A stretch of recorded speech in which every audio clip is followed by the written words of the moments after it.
Depuis plusieurs années, Émilienne, 74 ans, habite dans un HLM. Elle participe aux activités du HLM, mais tranquillement, Émilienne devient de plus en plus anxieuse. Elle oublie de plus en plus de choses, et plus elle oublie, plus elle devient anxieuse. Cela provoque souvent des mouvements de colère. Malgré tout, quelques amis sont présents et tentent de la supporter sans trop savoir parfois comment faire. Certains amis trouvent que cela devient trop lourd. Voyons ce que c'est, j'ai encore oublié mes clés ce matin. Ouais, donc bien pressé, celui-là, là, c'est qui est là? Hey, bon matin, Emilienne, comment vas-tu? C'est donc bien pressé ce matin. Ouais, écoute, je voulais pas te faire fâcher, là. Ah, non, mais on s'en va, là, on va aller jouer au bingo, là. Au début, les résidents tentent tant bien que mal de minimiser les oublis d'Émilienne, mais le temps fait vite son œuvre et de plus en plus de gens s'énervent de ses mouvements d'humeur et surtout de son comportement agressif.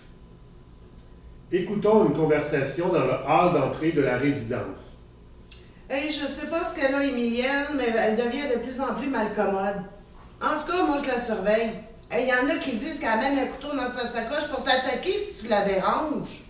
Ben voyons donc, tu sais que c'est pas drôle de vieillir. On perd des bouts des fois. Ben, en tout cas, moi, je prends pas de chance. Je me tiens loin. Petit à petit, la situation se dégrade et l'atmosphère devient de plus en plus lourde. Quand Émilienne passe, les gens chuchotent ou se taisent en baissant la tête.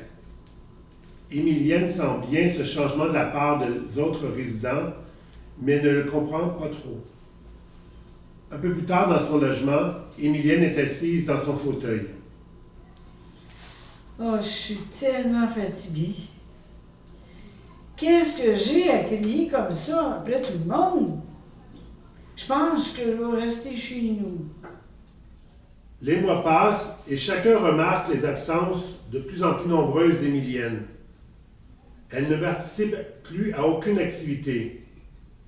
Quand un résident regrette son absence, on entend d'autres résidents dire Ah, de toute façon, Émilienne est bien trop perdue à cette heure. Elle est plus capable de suivre, puis elle ralentit l'activité. En tout cas, elle a plus sa place. tout le monde semble sur la défensive. Personne ne semble savoir réellement quoi faire. On sent un grand malaise, une grande détresse de part et d'autre.